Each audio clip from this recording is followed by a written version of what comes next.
Oi pessoal, tudo bem? Hoje a gente finaliza o capítulo do SME capítulo 2, né? Falando aí sobre bioquímica dos componentes orgânicos. E aí, para fechar tudo, a gente trabalha aí com proteínas. Proteínas é um assunto bem extenso, tá, pessoal? Então, assim, essa aula ela vai dar uma sintetizada em características gerais e funções de proteína, tá? O desenrolar de todo esse assunto a gente vai ver nos capítulos que vem por aí, tá bom? Então, colocando aqui, preparei para vocês essa aulinha, de forma bem rápida e reta e direta, explicando o que são as proteínas. Vocês lembram lá que a gente trabalhou com os componentes orgânicos, eram representados pelos carboidratos e os nucleicos, certo? Além das vitaminas associadas.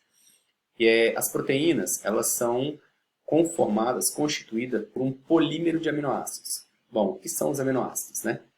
Os aminoácidos são os monômeros, são as unidades que vão constituir uma proteína.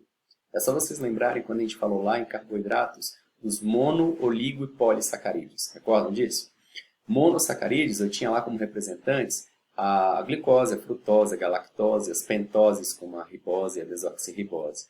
E a gente considerou lá que os monossacarídeos, eles tinham uma fórmula molecular, né, que era aquela CH2ON, onde o N trazia para a gente o número de carbonos, lembra disso na explicação? E aí, a partir do momento que eu tinha um monômero e esse monômero ia associando a outros, isso configuraria ali para a gente um oligosacarídeo e posterior um polissacarídeo. No quesito proteína, o processo é o mesmo. Tá? Só que o monômero que a gente vai usar aí agora são os aminoácidos. Então, o aminoácido é a menor unidade da conformação proteica. A proteína ela só pode ser constituída a partir de um complexo, de um polímero de pelo menos uns 200 aminoácidos aí, tá? Para ter uma proteína funcional bacana. Eu coloquei para vocês também que participam das reações metabólicas celulares e regulação da homeostase. As proteínas, dentro dos componentes orgânicos que compõem o nosso organismo, né? As proteínas é a que tem maior abundância, certo?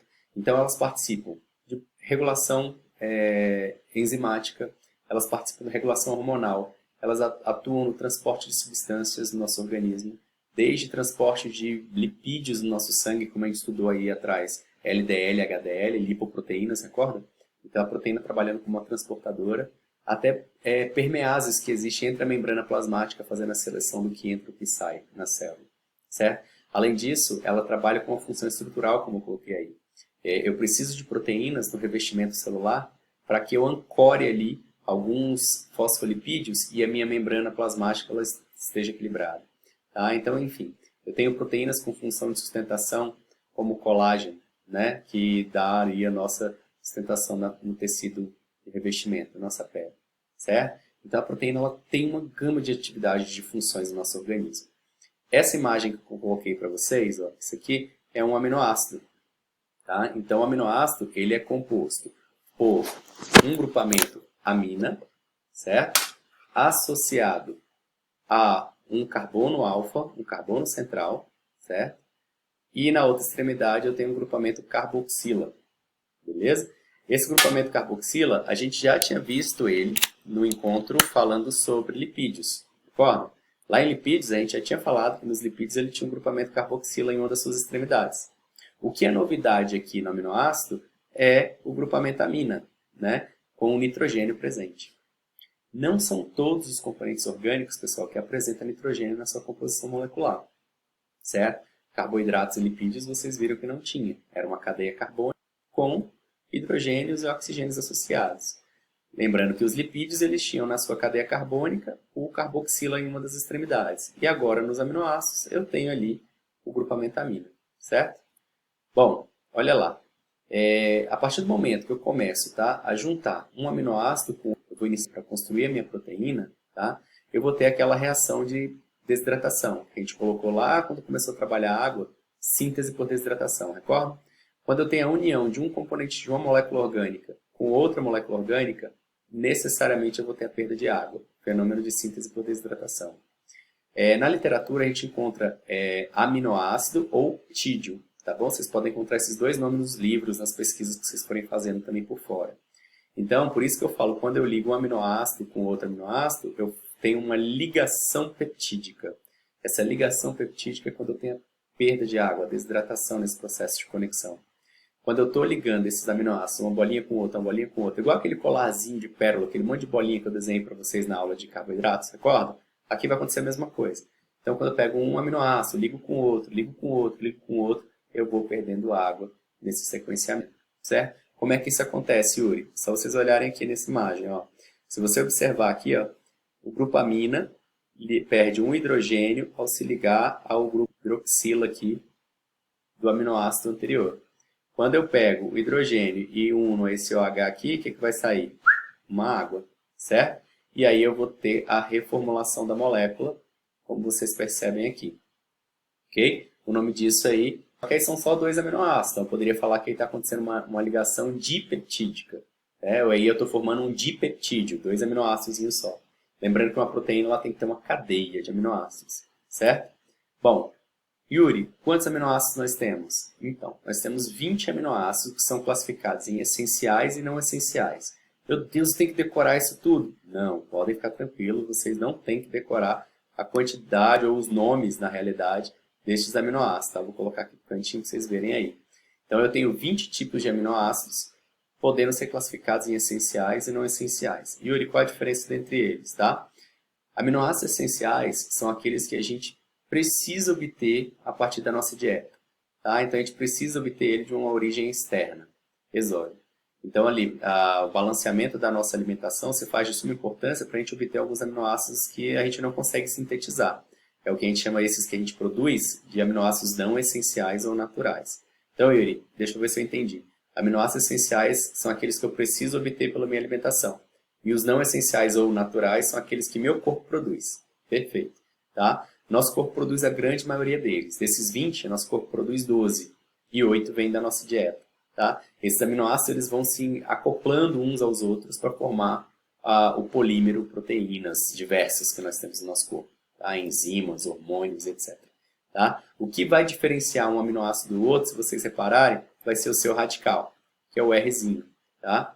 Essa aqui é o que vai alterar de um aminoácido para o outro. Observa aqui, ó, grupamento carboxila, grupamento amina, carbono central, que a gente chama de carbono alfa, o hidrogênio, e aquele Rzinho, ó, nesse caso da alanina, é o CH3. Se eu for olhar aqui na fenilalanina, eu tenho um anel aqui aromático, ó, e eu tenho carboxila, amina, carbono central, alfa, hidrogênio, e ó, o radical aqui diferente. Pode observar que todos o que muda é só o radical, beleza? Então, isso que vai alterar, vai dizer para você qual tipo de proteína que você vai sintetizar ou não. Se é uma enzima, se é um hormônio, se é uma proteína de transporte. Então, vai ser o sequenciamento destes aminoácidos, as suas ligações peptídicas, da forma, N formas como eles conseguem se conectar, que vão dizer se você vai ter a produção de um hormônio, de uma enzima ou de qualquer outro tipo de proteína. Onde vai ocorrer esse processo de ligação, Yuri? Onde é que está acontecendo essa ligação entre esses aminoácidos? Onde é que eles vão se conectar uns aos outros? Os ribossomos. Recorda? Os ribossomos são as organelas responsáveis por produzir proteínas. Os ribossomos são as organelas responsáveis por fazer a síntese proteica. Tá? E ele só faz essa proteína depois que ele recebe a informação do material genético, que é o que a gente vai ver adiante. Tá bom? Bom, nesse processo todo, bonitos, de polimerização, de construção de uma cadeia polipeptídica, lembra lá? Peptídeo faz referência a aminoácido. Vários. Então, vários aminoácidos configuram o quê? Uma proteína. Então, Yuri, polipeptídeo e proteína são sinônimos? Perfeito, tá? Então, na hora que eu estou conformando, na hora que eu estou construindo minha proteína, ela vai dividir em 4 etapas, né? Um passo a passo ali. Na hora que você vai fazer um bolo, você não vai jogando os ingredientes até chegar no bolo pronto. Aqui vai ser o mesmo esquema. Na hora que eu vou conformar minha proteína, também tem que ir um passo a passo. Então vai funcionar assim, ó. Conformação primária, tá? Isso é o duplicado. Conformação primária da proteína vai ser o quê? Só os aminoácidos se ligando uns aos outros, tá? Então é o que eu coloquei aqui para vocês como um resumão. Ligações peptídicas acontecendo. Um aminoácido liga o outro, se liga o outro, se liga o outro, e aí vai formando aquela cadeia. Na conformação secundária, eles vão se ligando. O que acontece na secundária? Os aminoácidos agora eles vão começar a sofrer um dobramento. Vai começar a rolar ligações de hidrogênio ali, certo? Lembra o tanto de hidrogênios livres que eu tenho no meu aminoácido? Se eu voltar, você vai ver. Né? Eu tenho vários hidrogênios livres ali. Ó. Vou voltar aqui, ó. Tá vendo? Tem esses hidrogênios, o hidrogênio livre aqui do grupo amina, tá? Eu tenho hidrogênios livres ao longo das cadeias radicais. Ó. Então, na hora que esses hidrogênios livres começam a se ligar uns aos outros, eles vão formar uma espécie de hélice. Por isso que eu coloquei aqui para vocês que na conformação secundária vai existir um aspecto helicoidal, vai parecer uma alfa-hélice. Lembra muito um DNA, né? Então, a sua proteína ela vai começar a se dobrar, certo? Na formação terciária, galera, o que vai acontecer? Agora eu já tenho uma formação tridimensional. Então, é como se eu pegasse todos os ingredientes, jogasse na batedeira ali, começasse a misturar e já vai ter aquela mistura homogênea, certo?